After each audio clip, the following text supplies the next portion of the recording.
अब जहां लोकसभा की तारीखों का ऐलान हो चुका है और आचार संहिता लगने की संभावना है, वहीं एक बड़ी खबर सामने आ रही है। केंद्रीय चुनाव आयुक्त अरुण गोयल ने अपने पद से इस्तीफा दे दिया है। राष्ट्रपति द्रौपदी मुर्मू ने भी इसे मंजूरी दे दी है। 3 सदस्यीय चुनाव आयोग में से एक आयुक्त का पद पहले से ही खाली था। अरुण गोयल के इस्तीफे के बाद अब आयोग में सिर्फ मुख्य चुनाव आयुक्त ही बचे हैं। दिलचस्प बात यह है कि कार्यकाल खत्म होने से 3 साल पहले अरुण गोयल का इस्तीफा चर्चा में है। 21 नवंबर 2022 को अरुण गोयल को चुनाव आयुक्त नियुक्त किया गया था। उन्होंने पहले भारत सरकार में भारी उद्योग मंत्रालय में सचिव के रूप में कार्य किया है। अरुण गोयल के इस्तीफे से हलचल मच गई है। चुनाव आयुक्त अनूप चंद्र पांडे पिछले महीने ही रिटायर हो गए थे। दूसरे चुनाव आयुक्त अरुण गोयल ने अचानक इस्तीफा दे दिया। अरुण गोयल का कार्यकाल 2027 तक था। अब भारतीय निर्वाचन आयोग में मुख्य चुनाव आयुक्त राजीव कुमार अकेले ही बचे हैं।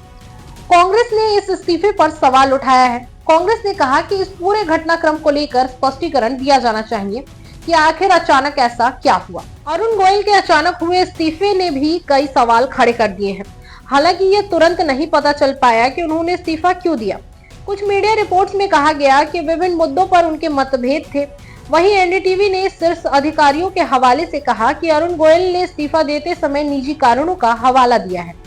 शनिवार को जारी गजट में कहा गया कि मुख्य निर्वाचन आयुक्त और अन्य निर्वाचन आयुक्त अधिनियम 2023 की धारा 11 खंड के तहत 9 मार्च 2024 से अरुण गोयल निर्वाचन आयुक्त की ओर से दिए गए त्यागपत्र को राष्ट्रपति ने स्वीकार कर लिया है। अब आपको बताते हैं कि चुनाव आयुक्त की नियुक्ति कैसे की जाती है। नए मुख्य चुनाव आयुक्त और अन्य चुनाव आयुक्त अधिनियम 2023 के तहत केंद्र सरकार अब लोकसभा चुनाव से पहले 2 नए चुनाव आयुक्त की नियुक्ति कर सकती है। चुनाव आयुक्तों की चयन प्रक्रिया में 2 समितियां शामिल हैं। कानून मंत्री के नेतृत्व में एक 3 सदस्यीय खोज समिति, दूसरी प्रधानमंत्री की अध्यक्षता में एक 3 दिवसीय चयन समिति। इसमें प्रधानमंत्री और विपक्ष के नेता द्वारा अनुशासित एक केंद्रीय मंत्री शामिल होते हैं। इस प्रकार पूरी प्रक्रिया में शामिल 6 व्यक्तियों में से 3 सरकार के सदस्य और 2 सरकार द्वारा नियोजित हैं।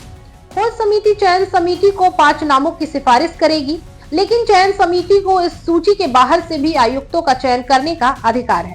मुख्य चुनाव आयुक्त या चुनाव आयुक्त की नियुक्ति राष्ट्रपति द्वारा की जाती है।